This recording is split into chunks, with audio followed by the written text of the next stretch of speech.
Hello viewers, তো আজকে আবার যাচ্ছি আমি আমার ঘাসের জমিতে। আগের দিন সার দিয়ে আসছিলাম, তো এরপর থেকে আর একদিনও যাওয়া হয়নি। তো কেমন হয়েছে আসলে ঘাসটা দেখতে হবে যে আসলে সার কাজ করছে কিনা, না হলে আবার কিছুটা সার দিতে হবে। তো এই জন্য যাচ্ছি আবার ঘাসের জমিতে। তো চলুন যাওয়া যাক। তো আজকে আমি একাই এসেছি, আমার সাথে কেউ নাই, কারণ আরিফুলও আজকে বাড়িতে নাই। তো এই জন্য আজকে একাই আসতে হলো আর কি, মানে ক্যামেরা ধরার মতো মানুষও নয় আর কি, এই জন্য একা একাই আসলাম। তো চলুন জমিতে যাওয়া যাক আর কি। আপনাদের হয়তো সব ভিডিও ভালোভাবে দেখাতে পারবো না, যেমন যখন আমি ঘাস কাটবো তখন হয়তো আপনাদের এগুলো দেখাতে পারবো না যে কীভাবে আসলে ঘাস কাটবো। তো যেটুকু পারি আপনাদের সাথে শেয়ার করবো আর কি। জমিতে তো আমাদের জমিতে প্রায় চলে এসেছি।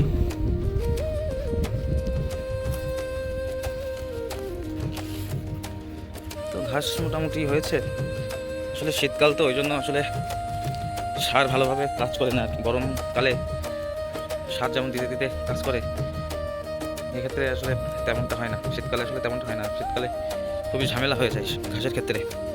আর ঘাস না হলে তো খামার বন্ধ হয়ে যাওয়ার উপক্রম হয়, কারণ এই যে বিভিন্ন ধরনের কচুরিপানা কাটা, তারপরে মনে করেন যে সবজি কিনে আনা, এসব করে আসলে কি আর খামার চালানো যায় সম্ভব?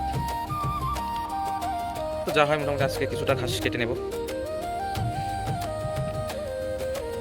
তো চলুন জমির ওই পাশটাতে যাওয়া যাক, দেখি ঘাসের অবস্থা কেমন হয়েছে। ওই দেখি ঘাসের অবস্থা তো তেমন ভালো না, দেখি এই দিকে ভালো হয়েছে কিনা। কারণ ঘাস যদি একটু বড় না হয় তো কাটলে আমারই লস, কারণ এখন যদি সব ঘাস কেটে ফেলি তখন আর কাটতে পারবো না।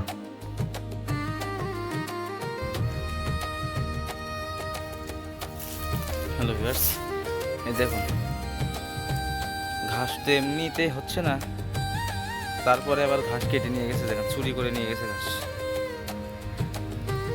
এখান থেকে এতটা বুঝতে পারবেন না, এখান থেকে আসলে বুঝতে পারবেন আসলে।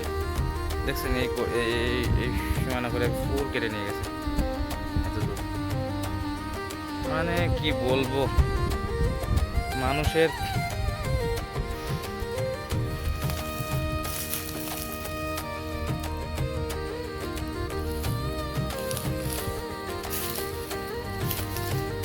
এমনিতেই ঘাসের উৎপাদন অনেক কম, তা বাদেও আবার এই যে মানুষ এসে ঘাস কেটে নিয়ে যাচ্ছে।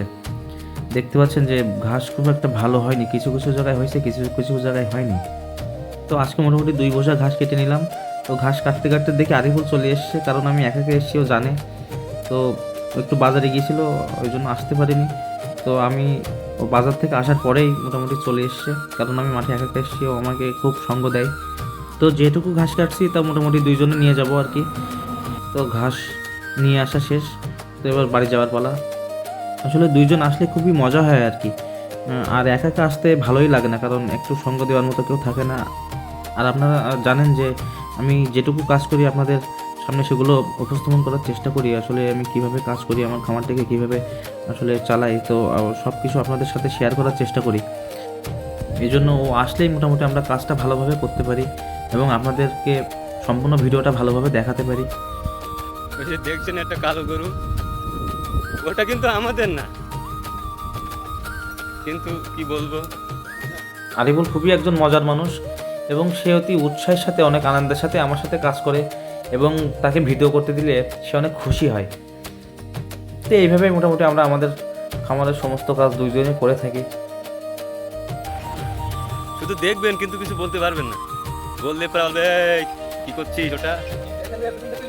এই যে এটা দেখুন, আবার আসছেন, এই যে হ্যাঁ।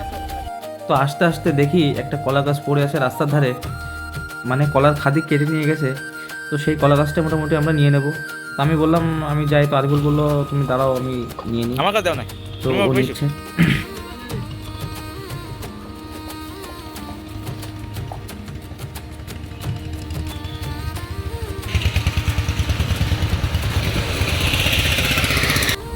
তো আমাদের মোটামুটি কলা গাছটা নেওয়া শেষ।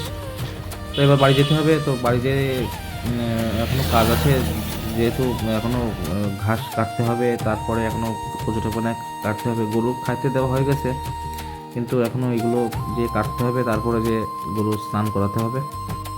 তো ভিডিওটি ভালো লাগলে অবশ্যই আমাদের সাথে থাকবেন এবং আমাদের চ্যানেলটিকে সাবস্ক্রাইব করে পাশে থাকবেন। ধন্যবাদ।